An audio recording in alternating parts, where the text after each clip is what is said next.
दोस्तों आजकल mutual fund के नाम पर भी बहुत सारे स्कैम्स हो रहे हैं लोगों के साथ, जहां पर लोगों के डीमेट अकाउंट्स यहां पर पैसे निकाल लिए जा रहे हैं और बहुत सारे टाइप के स्कैम्स हो रहे हैं सिर्फ म्यूचुअल फंड के इन्वेस्टमेंट के नाम पर।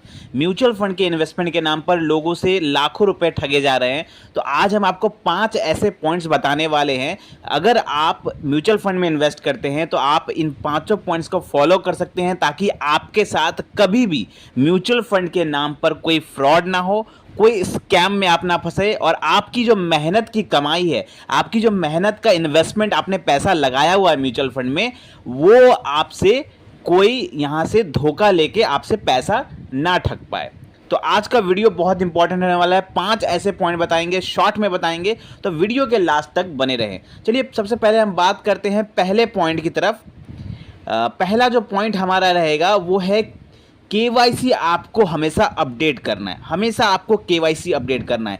बहुत सारे लोगों के साथ हम लोगों ने देखा है कि जैसे कि पैन कार्ड और आधार कार्ड, जब आप बहुत सारे लोगों का ऐसा होता है कि पैन कार्ड और आधार कार्ड मैच नहीं करता, कितने लोगों का नाम मैच नहीं करता। जैसे एग्जाम्पल के साथ अगर हम बात करें, अगर किसी का नाम राम कुमार शर्मा है, ठीक है, और उसने इन्वेस्ट किया 50,000 रुपये या 10,000 रुपये, जो भी उन्होंने इन्वेस्टमेंट किया, तो वो उनका जब वो रिडीम करते हैं पैसा, तो वो सिर्फ इसलिए रिजेक्ट हो जाता है क्योंकि उनका आधार कार्ड में नाम राम कुमार शर्मा है, जबकि उनका बैंक अकाउंट में नाम सिर्फ राम शर्मा है। तो यहाँ पर आपका पूरा नाम मैच होना चाहिए। अगर आपका आधार कार्ड है और पैन कार्ड है या आपके बैंक अकाउंट में जो नाम है वो पूरा मैच करना चाहिए। अगर ऐसा नहीं होता तो बहुत सारे लोगों का यहाँ पे रिडीम रिजेक्ट हो जाता है, और जिसके कारण उनको मिल तो जाता है पैसा, लेकिन उसमें समय लग जाता है। 2-3 महीनों का समय लग जाता है वेरिफिकेशन कंप्लीट होने में। आपको डॉक्यूमेंट यहाँ पर सबमिट करना पड़ता है और भी बहुत सारी चीज़ सबमिट करना पड़ता है, उसके बाद आप पैसा रिडीम कर पाते हैं। तो यहाँ पर आपको केवाईसी अपना अपडेट करते रहना है और हमेशा आपको देखना है कि मेरा जो आधार कार्ड है, मेरा जो पैन कार्ड है, उसका नाम मेरे बैंक अकाउंट से मैच हो रहा है या नहीं, जिस बैंक अकाउंट को मैंने म्यूचुअल फंड में इन्वेस्टमेंट पर्पस के लिए दिया है। क्योंकि जिस बैंक अकाउंट में आपका पैसा जहां से कटता है, उसी बैंक अकाउंट में आपका पैसा रिडीम होके म्यूचुअल फंड का आता है। तो आपको आपका केवाईसी अपडेट रखना है।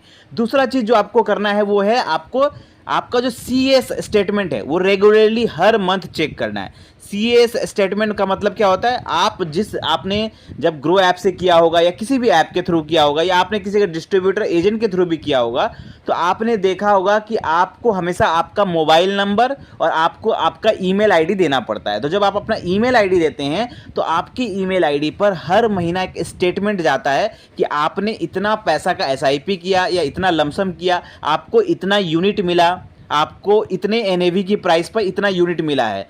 तो ये सब जो स्टेटमेंट दिया जाता है, इसे कहा जाता है सीएस स्टेटमेंट। इसका मतलब होता है कंसोलिडेटेड अकाउंट स्टेटमेंट, ठीक है, कंसोलिडेटेड अकाउंट स्टेटमेंट, जिसे हम शॉर्ट फॉर्म में सीएस कहते हैं।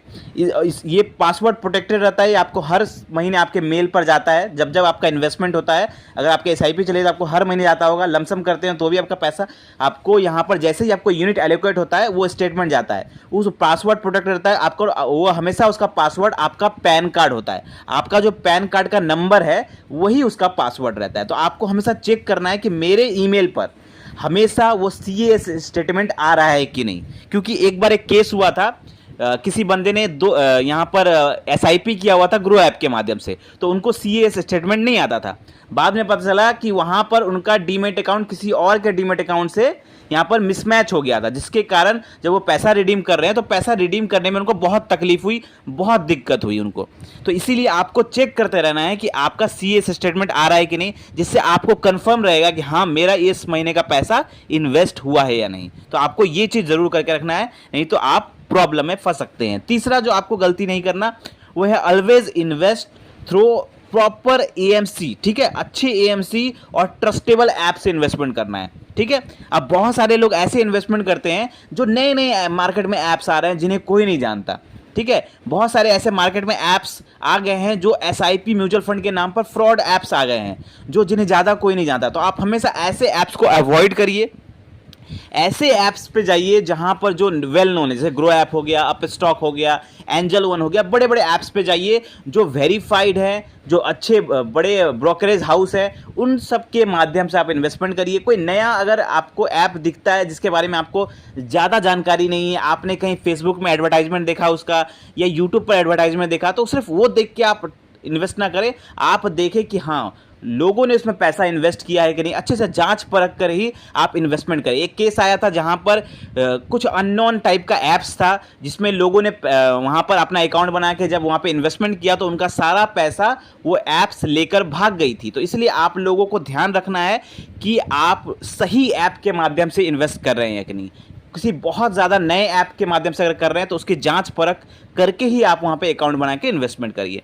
चौथा जो आपको करना है, always update your bank account. आपको आपका बैंक अकाउंट म्यूचुअल फंड में हमेशा अपडेट रखना है। जैसे आपको देखते रहना है कि मैंने जो पैसा लगाया है म्यूचुअल फंड में तो मेरा अकाउंट उसमें शो कर रहा है कि नहीं। जब आप ग्रो ऐप से करेंगे या किसी भी ऐप से करेंगे तो वहां पे बैंक अकाउंट ऐड ऑलरेडी होता है, जब आप इन्वेस्टमेंट करते हैं ऑलरेडी ऐड होता है, लेकिन आपको चेक करते रहना है पैसा कभी कभी रिडीम करके। साल में कभी 500 रुपये या 1000 रुपये निकाल के देखिए कि हाँ मेरे अकाउंट में पैसा आ रहा है या नहीं।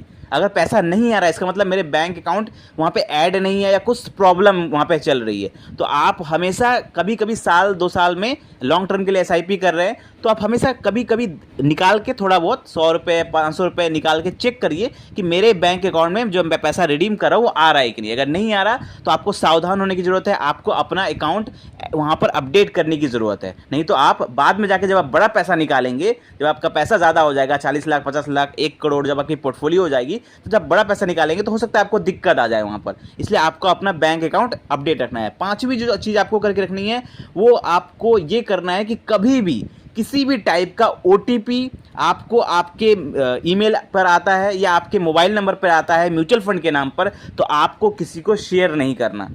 कभी भी किसी को शेयर ना करें। अगर कोई म्यूचुअल फंड के नाम पर आपको OTP भेजता है और कहता है कि आप ये OTP डालिए, हम आप मतलब कोई प्रलोभन, कोई आपको लालच देता है म्यूचुअल फंड के नाम पर, तो बिल्कुल OTP तो बिल्कुल ना दे या किसी भी लिंक पर क्लिक ना करें। बहुत सारे ऐसे म्यूचुअल फंड के नाम पर आपको मैसेजेस आते होंगे जहां पर स्पैम मैसेज आते होंगे, जहां पे लिंक पर क्लिक करने को कहा जाता है कि आप इस लिंक पर क्लिक करिए, आपको इस फंड की जानकारी दी जाएगी या आपको इस फंड के बारे में बताया जाएगा। तो उस टाइप से भी ना करें क्योंकि हो सकता है वहां पर आपको म्यूचुअल फंड के नाम पर आप स्कैम में फंस जाएं, और अगर आप स्कैम में फंस जाएंगे, आप लिंक पर क्लिक कर देंगे तो हो सकता है वहां पर आपका या तो मोबाइल फ़ोन हैक हो सकता है या कुछ यहाँ पर आप जानते ही हैं ऑनलाइन बहुत सारी ठगी होती है। तो म्यूचुअल फंड के नाम पर भी लोग बहुत सारे लिंक पर क्लिक कर देते हैं या OTP बता देते हैं, जैसे म्यूचुअल फंड के नाम पर उनसे फ्रॉड हो जाता है और बाद में वो म्यूचुअल फंड को दोष देते हैं कि हाँ म्यूचुअल फंड में हमारा पैसा डूब गया या म्यूचुअल फंड में फ्रॉड होता है। तो म्यूचुअल फंड में फ्रॉड तभी होता है जब आप जानकार नहीं है, इसलिए कहा जाता है कि आप जितना हो सके जानकार बने।